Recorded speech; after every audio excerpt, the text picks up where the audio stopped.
ನಮಸ್ಕಾರ ಡಾಕ್ಟರ್ ಆಂಜನಪ್ಪ. ತುಂಬ ಜನ ಬಾಯುಣ್ಣು ಯಾವುದೇ ವಯಸ್ಸಾಗಲಿ, ಮಕ್ಕಳಿಂದ ಹಿಡಿದು ದೊಡ್ಡವರಿಂದ ಹಿಡಿದು ಡಯಾಬಿಟಿಸ್ ಇರೋರಿಂದ ಬಾಯಿನಲ್ಲಿ ಸಣ್ಣ ಸಣ್ಣ ಹುಣ್ಣಾಗುತ್ತಲ್ಲ, ಖಾರ ತಿನ್ನೋಕ್ಕಾಗಲ್ಲ, ಊಟ ತಿನ್ನೋಕ್ಕಾಗಲ್ಲ, ಬಾಯಿ ತೆಗಿಲಿಕ್ಕಾಗಲ್ಲ.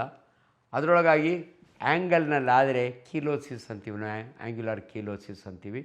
ಇದಕ್ಕೆ ಕಾರಣ ಏನು? ಭಾಳ ಜನ ಅನ್ಕೋತಾರೆ ಬಿ ಕಾಂಪ್ಲೆಕ್ಸ್ ಕಡಿಮೆ ಆಗಿದೆ ಅದಕ್ಕೆ ಬಾಯಿ ಹುಣ್ಣಾಗುತ್ತೆ ಅಂತ. ಅದಕ್ಕಿಂತ ಇಂಪಾರ್ಟೆಂಟು, ನಿಮ್ಮ ಮಗಳಿಗೆ ಇಷ್ಟು ದಿನ ಆಗಿರಲಿಲ್ಲ, ಆದರೆ SSLC ಎಕ್ಸಾಮ್ ಇನ್ನೊಂದು ವಾರ ಅನ್ನಂಗೆ ಬಾಯೆಲ್ಲ ಹುಣ್ಣಾಗೋಗಿದೆ. ಇದನ್ನು ಆ್ಯಪ್ಟಸ್ ಅಲ್ಸರ್ ಅಂತೀವಿ ನಾವು. ಟೆನ್ಷನ್ನಿಂದನೂ ನಿಮ್ಮ ಬಾಯಿನಲ್ಲಿ ಹುಣ್ಣುಗಳಾಗ್ತವೆ. ಇದಕ್ಕೇನಾದರೂ ಟ್ರೀಟ್ಮೆಂಟ್ ಇದೆಯಾ? Very simple. ಅನೇಮಿಯಾ ಇದ್ದರೆ ಐರನ್ ಕೊಟ್ಟು ಕರೆಕ್ಟ್ ಮಾಡ್ತೀವಿ. ಅದೇ B complex B1 B12 B6 ಇದ್ದರೆ ಅದನ್ನು ಕರೆಕ್ಟ್ ಮಾಡ್ತೀವಿ. ಅದಕ್ಕಿಂತ ಇಂಪಾರ್ಟೆಂಟ್, ಬಾಯಿನೊಳಗೆ ಝೈಟಿ ಅಂತ ಬರುತ್ತೆ, ಕೆಲವರು ಹಾಲಿನ ಕೆನೆ ಹಚ್ತಾರೆ, ಇವೆಲ್ಲ. ಸೊ ಡೆಫಿನೆಟ್ಲಿ ಇವೆಲ್ಲ ಸೆಲ್ಫ್ ಲಿಮಿಟಿಂಗು, ಕಡಿಮೆನೂ ಆಗುತ್ತೆ, ಆದರೆ ರಿಕರೆನ್ಸ್ ಆಗುತ್ತೆ. ಆದ್ದರಿಂದ ನಿಮ್ಮ ಬಾಯಿ ಹುಣ್ಣಿಗೆ ನೀವೇನು ಗಾಬರಿ ಆಗುವಂಥದ್ದಿಲ್ಲ.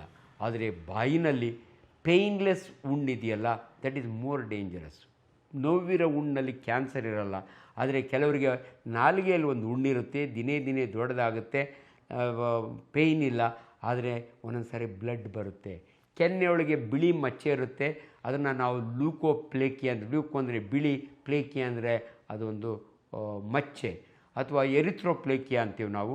ಅಂಥದ್ದಿದ್ರೆ, ನೀವು ಯಾರಾದರೂ ಸ್ಮೋಕರ್ ಇದ್ದರೆ, ಎಲ್ಲಡಿಕೆ ಕಡ್ಡಿ ಪುಡಿ ಒತ್ಸೋರಾದರೆ,